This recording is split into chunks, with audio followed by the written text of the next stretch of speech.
Dahil bahay pero walang tao. Wala rin nakatira.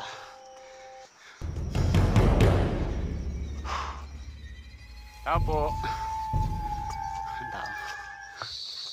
Narinig akong boses eh. Boses ng babae naririnig ko. May sapa na dito. Naligaw na yata ako.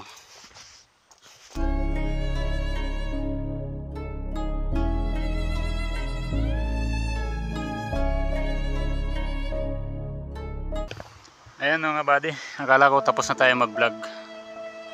Medyo narong information pala tayo kanina. Ito palang binalag ko kaninang una ay pinakang restaurant lang ng bahay ni Ma'am Heart. Ngayon tinuro sa atin ng mga kasama ko dyan, mga 5'9", na ito pala talaga yung totoong bahay ni Ma'am Heart sa baba. Dalawang bahay daw dito. Ngayon pupuntahan natin. Pasensya na kayo mga buddy, medyo kulang yung information natin kanina. Dito tayo dadaan sa matataas na damo dito. Ayan, babait ng mga dito, mga 5'9". Pinahiram pa tayo ng bota. Medyo matataas ang damo dito mga buddy. Baka daw ay may ahas. Kasi pag nagro-rubing sila dito, may nakikita silang malalaking ahas dito. Ayan, binigyan tayo ng pan-safety. Sa bota tayo ngayon. Pupuntahan natin yung pinakang bahay talaga. Yung pinakang tinutuluyan nila dito pag nagbabakasyon sila. Dito daw yun, dito daw ang daan, tinuro sa atin. Napakasukal na talaga. Napakasukal na yung lugar. Hanapin ko dito. Itong mga may mga dito, may mga tawag dito sa mga ganito. Parang itatayong bahay din yata na hindi natuloy. Ito yung nadaanan ko dito. O dating bahay siya na giniba na rin. Yan. Baka pinalayas na nung bagong may-ari. Giniba na rin yung bahay. Tara mga buddy, samahan niyo ako dito.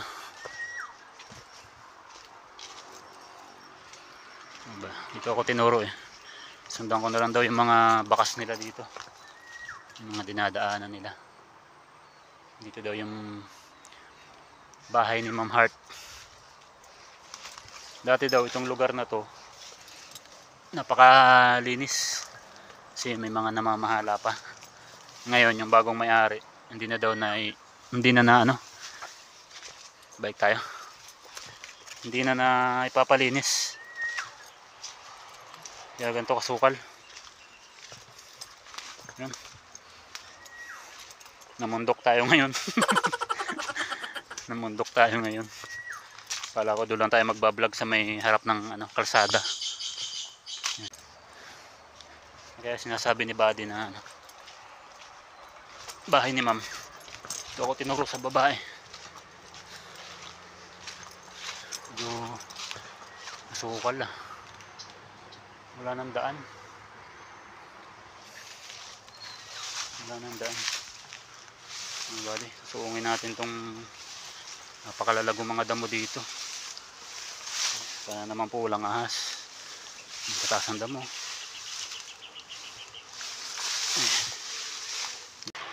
Yung kaninang dinaan natin, maganda-ganda pa eh. Oh.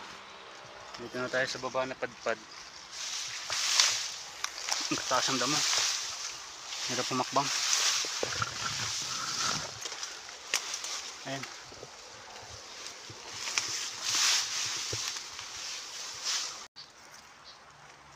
Nagbara tayo dito.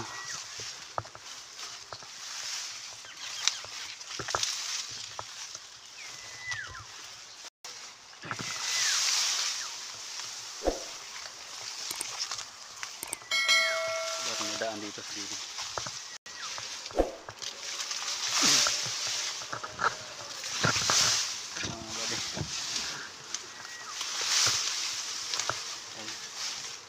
Nakatapak ng ahas dito. Ito na yata ang pinakamasukal na i-vlog ko. Sobrang tataas ng damo. Tayo, kaya rin tayo dadaan. Tingin lang tayo, baka may ahas. Ito medyo ano yung labas. Bakod na to. Itong baba. May bakod na dito. Yeah. Hindi natin kaya sungin yung matataas na damo dito sa kabila. Medyo Makati na rin. Aray ko. Ito ano dito. Malinis naman dito. Tayo dumaan. Tayo sa abutin ng ulan. Dilim. Anong bubuhos ang malakas na ulan. Taas ang bakod oh. Hindi ko talaga kinayang suungin yung mga damong matataas dun. Kate sa katawan. Yung mga dinadaan natin mga buddy. Kawayanan. Yan, salamat naman at medyo ano, lumis-lumis yung daan. Yan, dyan tayo galing oh.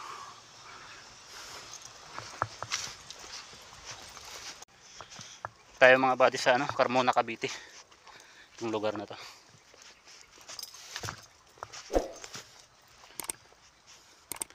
Nililigaw na yata ako. Ay!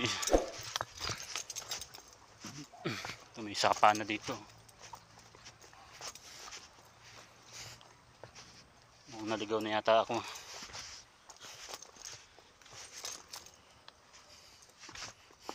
Kanina narong information ako kasi habang kakwentuhan ko sila, ayaw pa nilang banggitin na kung saan daw yung bahay ni Ma'am Heart. Ang sinasabi nila yun na daw yun. Ay maya maya nakakwentuhan ko ulit. Hindi nagtagal, sinabi rin sa akin na tinuro sa akin yung bahay ni Ma'am dito daw sa may bandang baba.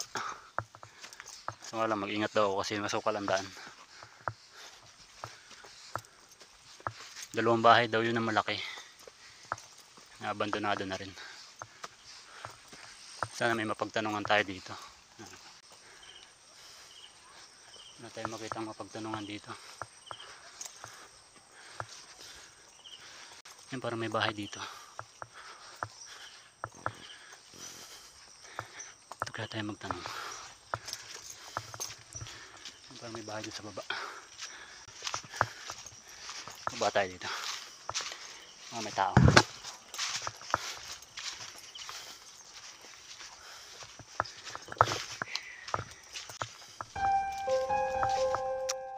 Tao po. Tao dito. Walang tao mga buddy. Pero may bahay. Tayo mapagtanungan. Tao po. Balik tayo dito. Balik tayo sa taas. Pagod.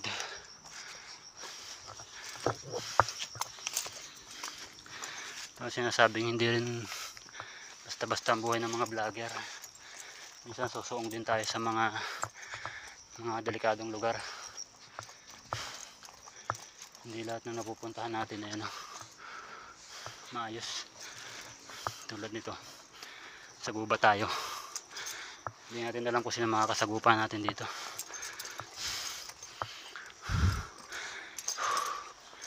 Uy, sana may tao dito. Hindi mapagtanungan ako.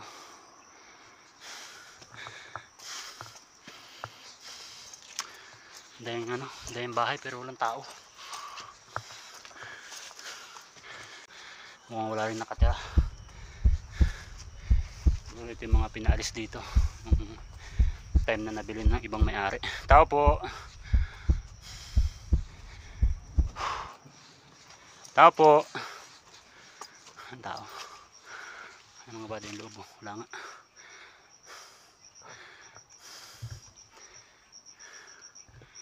Walang tao. Inabandon na rin. Siguro lumayo na ako. Balik tayo doon sa ano, pinanggalingan ko kanina. Medyo malayo na tayo. 2,000 years later. Tayo. ano na to, sapa na yung baba niyan. Ano to, may nakita ako ditong ano, parang isang malaking butas. Ayan, kakalibot ko mga buddy, may nakita ako na ano, ano to, tabi-tabi po. Pag nalaglag ka dito, hindi ka bubuhayin dito. Ayan o, hindi ko makita yung ilalim mga buddy, hindi ko alam kung ano to. Nakikita nyo ba yung ilalim? Ayan, ayan, misteryosong butas sa bundok. Ano kaya to? Ayan, pag nalaglag ka dito, hindi ka makakaahon dito basta-basta. Gipin natin sa kabilang gilid. Ito, subukan natin ispatan dito. Ayan o, nakakilabot mga buddy, ang lalim. Hindi ko makita yung pinakang ilalim, baka malaglag yung cellphone natin. Pag hindi mo kabisado tong lugar na to, tapos gagala-gala ka dito sa gabi, malaglag ka dito, sure ball, di ka bubuhayin dyan. Ano kaya yun? Siguro itong vlog na to, gagawin ko na lang na part 2. Part 2 na lang ng vlog natin. Sisili pa lang ako dun sa butas. Inilabutan ako, parang hihilahin ako pababa eh. Ano kaya yung butas na yun? Hindi kaya pinaghukayan ng kayamanan yan. Yan. Inikilabutan pa rin ako, taas ang balahibo ko. Napakalalim. Hindi nyo talaga makikita yung pinakababa nya. Kaya mga buddy, balik na tayo dun sa hinahanap natin na bahay ni Ma'am Heart. Yung pinuntahan natin una kasi, hindi pala yun yung pinakambahay nila, restaurant pa lang pala yun, yung nasunog. Yun mga buddy, part 2 na lang ng vlog natin siguro to, kung hindi ko makita yung bahay ni Ma'am Heart dito sa baba. Kasi yun talaga ang pakay natin. Hindi na naman pwedeng hindi ko rin to i-upload para maipakita rin sa inyo yung nakita ko dito, napakalaking butas na hindi mo makikita yung ilalim. Natatakot nga akong dumungaw masyado kasi baka mahulog ako, wala akong kasama. Saka kung mahulog man ako doon, mukhang hindi ako bubuhayin dun eh. Dito, balik tayo dito, mamaya mapagtanungan tayo dito. Narinig akong boses eh, boses ng babae naririnig ko. Ayun na, may narinig akong boses ng babae dito, pero wala naman palang tao.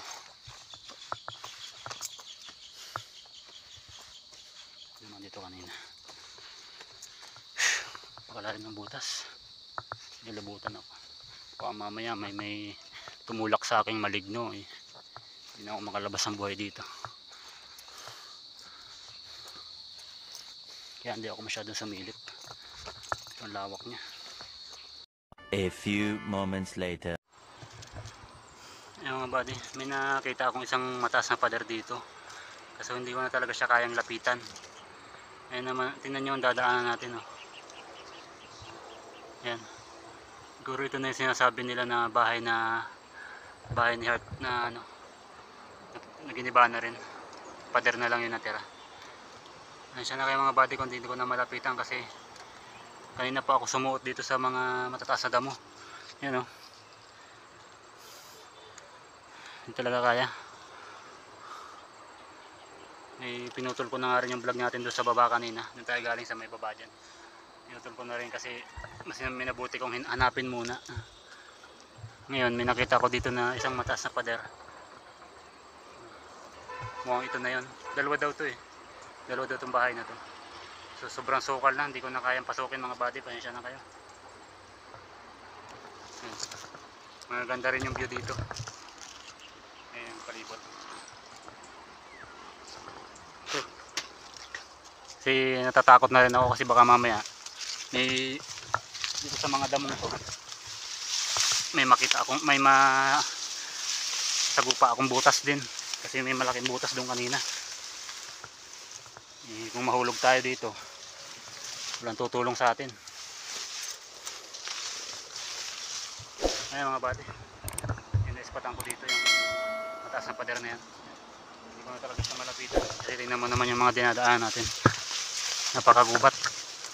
Hindi ka nakakatakot dito, maka-encounter tayo ng ahas.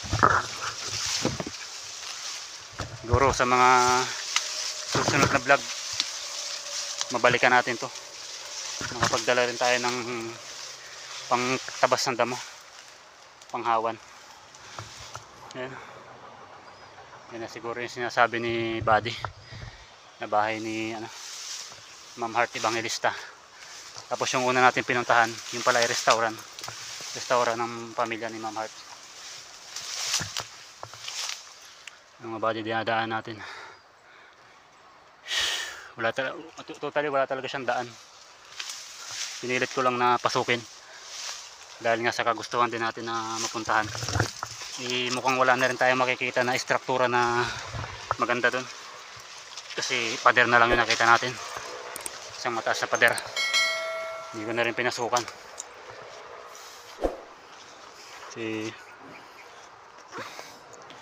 for security rin na rin, safety first pa rin tayo mga buddy. Medyo mas nakakatakot pa to kaysa sa sementeryo. Mas nakakatakot kasi yung pwedeng makapanakit sa'yo o makapinsala katulad ng mga ahas sa mga sementeryo natin na pupuntahan. Yan naman, mga patay na yan, wala nang kakayahang provision ng tao. Nung naulan na mga buddy, nabot na tayo ng ulan. Balik na tayo doon sa taas. Yun lang ang nakita natin dito, isang mataas na pader na lang, napakagubat ng daan. Ay. Yung mga pinagkabitan pa ng duyan.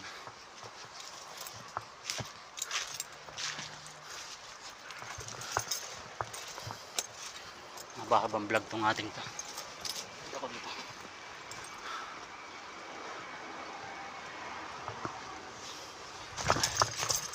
Ayan mga buddy, pabalik na tayo dito sa pinanggalingan natin kanina, malaking bahay dito.